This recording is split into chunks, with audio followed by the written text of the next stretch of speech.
Hey, so basically I've seen that Black Lives Matter put out a statement saying that they support Palestine, and now people are saying that far left groups like BLM have now somehow switched polarity and became far right wing. But the far right wing is not a fan of the side that Palestine's on. So the question becomes, how come an organization like Black Lives Matter, a far left organization, can flip polarity in 72 hours? What happens to make Black Lives Matter now so on the radar for supporting Palestine? So the first thing I want to say is that these right-left situations and these thought bubbles are not spiritual in nature. They are, don't get me wrong, but the leaders and the governments basically take on the sides of what they deem appropriate vis-a-vis abortion, whether it be death penalty, whether it be immigration. So basically the right will be like, oh, we want to close the border. We want to, we can't, we haven't been able to. We really want to though. So I guess we're right wing. And then the left wing is just like, borders. Who needs a border? Borders are offensive. Borders are racist.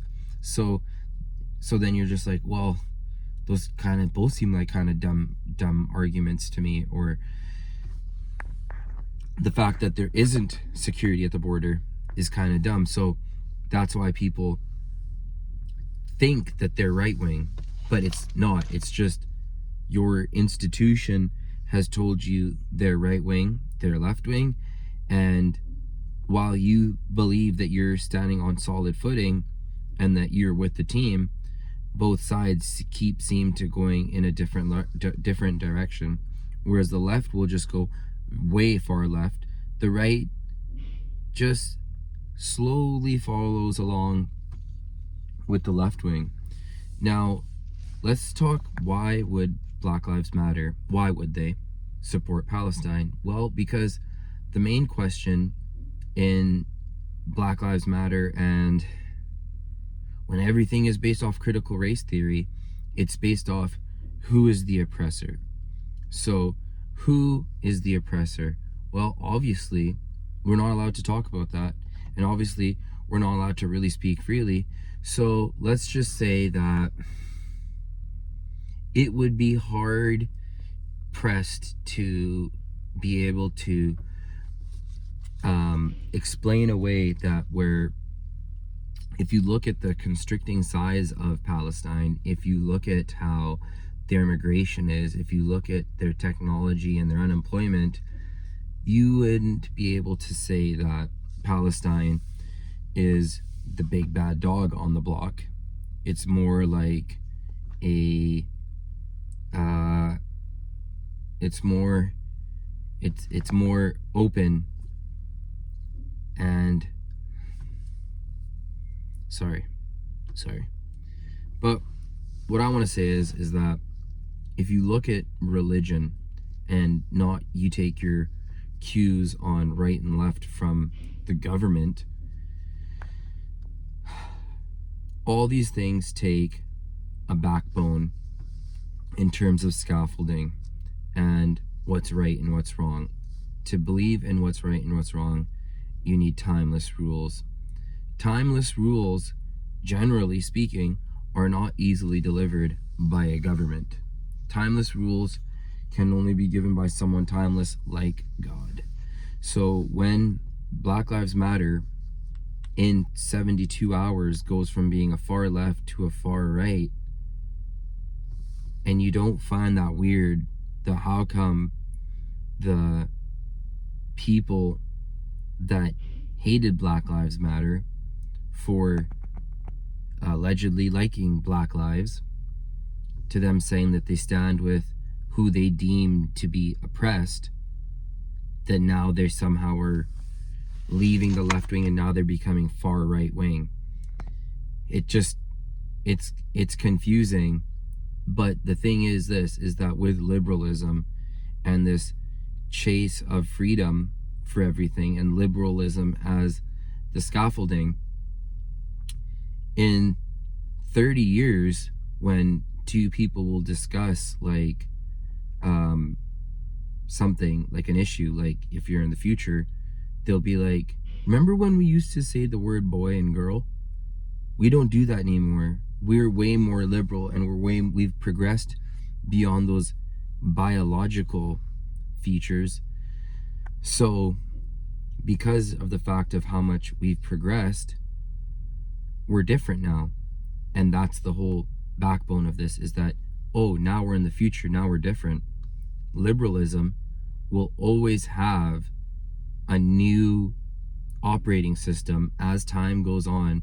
And today, no matter how good or bad you are, or virtuous you are, you'll look stupid. So back to Black Lives Matter, the fact that they side with who they deem to be more oppressed, who they deem to be the ones not in control of their future. And when Black Lives Matter says that they stand with them, it's kind of like, it's not that they switched. It's not that Black Lives Matter switched. The real question would be like, are they better now? Or does this make them worse? So when Black Lives Matter took the money and there was mismanagement, allegedly, people felt a type of way. But they were just this kooky left-wing group. But now when they say they support who they deemed as oppressed more, the people that don't really have a world-class military or anything like that, now they have upset the left, and the people that donated money to Black Lives Matter should instantly regret their decision. So when there are not timeless rules, when you're given your morality from the government, when the government don't give a shit about you realistically, and they're able to play with your emotions and desires in the sense that they can make you react or unreact to something, it's just like, yeah, that's how groups, that's how 1 minute the KKK will look like a bad group, and then the next day something happens and they'll be like, oh, the KKK, the best thing that ever happened. So basically what I'm saying is that to be like, oh, they're good, they're bad, they're bad, they're good, it's like, yes, people change, yes, organizations change, yes, leadership changes and directions of organizations change, but for the people to be so shocked and deem them a new thing, it's just like, joke's on you. So if you kind of understand what I'm saying, in the sense that like with new events, organizations can instantly have a rebranding, and if you find that weird, then please leave a like and subscribe, and helps my small channel grow. And the YouTube algorithms don't really like channels like this that just talk shit. So if you like this, please leave a like and subscribe. Thank you.